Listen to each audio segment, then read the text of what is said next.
Lost in Translation, The Night, an Empire's Army, Unraveled de Galicia, 1914. In the fog, you don't see uniforms, you hear them. A sentry stands ankle-deep in mud, rifle up, breath turning to smoke. Footsteps, steady, close. He calls the challenge. The answer comes back fast and strained, and he can't place the language. One heartbeat of hesitation. If it's the enemy, that pause is death. If it's friendly, one shot could light the whole front on fire. He fires! The muzzle flash blooms like lightning. Faces snap toward it. Then another shot and another. Someone screams, "Stop!" in one tongue, someone yells something else in another, and the fog swallows every word. In seconds, panic becomes the only language everyone shares. That's how an army can start fighting itself without meaning to. This series is about battles, lost to chaos, bad orders, broken communication, night confusion, exhaustion, human error. Because when identification fails and information collapses, even a powerful force can crack from the inside. World War I. Eastern Front. Galicia, 1914. Austria-Hungary meets Russia in one of the first massive collisions of the war. Russia has numbers and momentum. Austria-Hungary wants speed, strike hard, keep fighting away from the empire's heart, prove it can still move like a single machine. But it isn't one machine. It's an empire built from many peoples, and the army sounds like a city, German and Hungarian in higher command, while the rifle line might speak Czech, Polish, Croatian, Romanian, Ruthenian, sometimes two languages, sometimes only one. In peacetime, you manage that with drilled phrases and bilingual NCOs. In war, those human bridges are exactly what shrapnel removes. And Galicia is the worst place to lose. Shared meaning, narrow roads, jammed rail lines, rivers that choke traffic, villages with names that blur together when repeated through exhaustion. When movement slows, rumors speed up. When reports arrive late, imagination fills the gaps. If you want more true stories where armies don't lose to genius, but to their own chaos, subscribe, hit like, and tell me in the comments what battle you want next. Now, here's the mechanism that turns a setback into collapse, the translation chain. In combat, advance means nothing without timing, direction, and boundaries. Hold means nothing without duration and fallback points. Orders are fragile packages of meaning. In a multilingual force, that package gets handed from staff to officer, officer to bilingual NCO, NCO to squad leader to an exhausted private, each handoff adding delay and drift. Not because men are stupid, because men are tired, scared, soaked, and trying to survive. So hold the ridge until dusk, then withdraw in good order. Get sanded down into one word, withdraw. Shift left to close the gap becomes fall back left, and your neighbor sees movement and assumes you're fleeing. Picture the forward line after days of marching and digging. Boots never dry. Sleep comes in scraps. Rumors arrive in different tongues and collide. A messenger appears with an urgent order. The officer reads it fast, then calls for a translator. The translator translates. Another man cleans it up.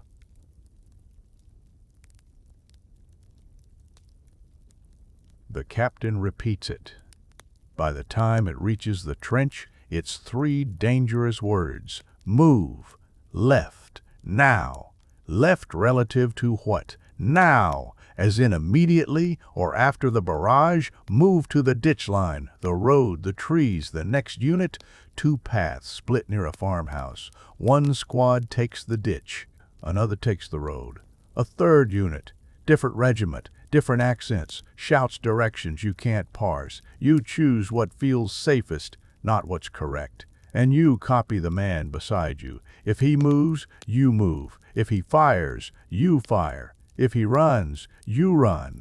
Meanwhile, headquarters tries to control a world it can't see. Inside a tent, a map is pinned to a table with colored markers, yet the markers only reflect broken reports. Telephones get cut, runners vanish, units shift before anyone writes it down. One report says, "We hold the village." Another arrives later, translated twice, saying, "We left the village." But did they withdraw in order, or did they rout? And which village? There are 3 along the river with similar names. Delays turn decisions into ghosts. Orders go to units that have already moved. Reinforcements march toward yesterday's gap. A commander believes he has support on his flank. In reality, one battalion is lost in the dark and another is facing the wrong direction because the last update was misunderstood. This is the deadliest fog of war, not "we don't know." It's "we think we know, and we're wrong." Then night returns. In darkness and fog, identity becomes a riddle. You can't read faces or insignia. You identify by silhouette and voice, exactly where a multilingual army is most vulnerable. A sentry challenges. The reply comes back unfamiliar. If he hesitates and it's the enemy, he dies. If he shoots and it's friendly, he starts the chain reaction. Passwords help until exhaustion wrecks pronunciation and calm. In fog, symbols become guesses, and guesses get people killed. As Russian pressure builds, the front begins to pull back. Retreat isn't just movement, it's choreography. Routes, timing, unit boundaries, rear guards, bridge discipline, ammunition control, and calm. Retreat demands more coordination than attack, and coordination is exactly what friction punishes. You see a column moving and can't tell if it's an ordered withdrawal or a collapse. You hear shouting you can't parse and assume the worst. A staff officer intends, "Withdraw to the next prepared line." A battalion hears, "Get out." A company hears, "Run." Once one piece runs, the rest interprets movement as catastrophe. Panic becomes universal. It needs no translation. Bodies moving away from danger are understood in every language on earth.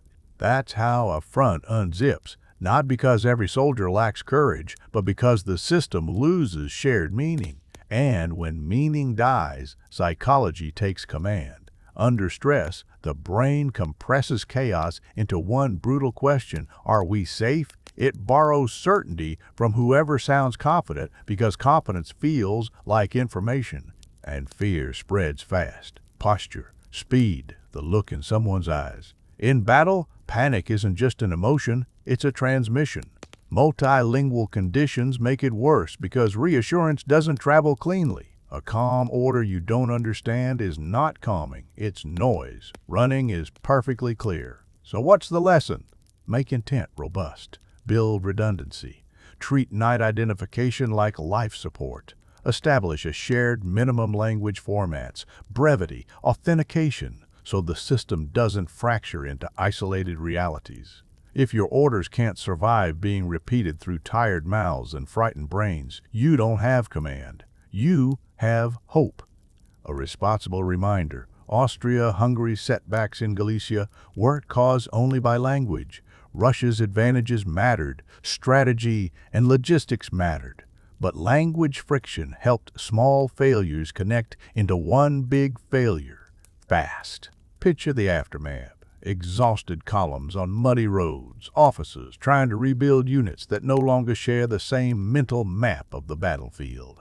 Men asking, in different tongues, the same question: where are we supposed to be? In war, silence isn't empty. It's where assumptions breed.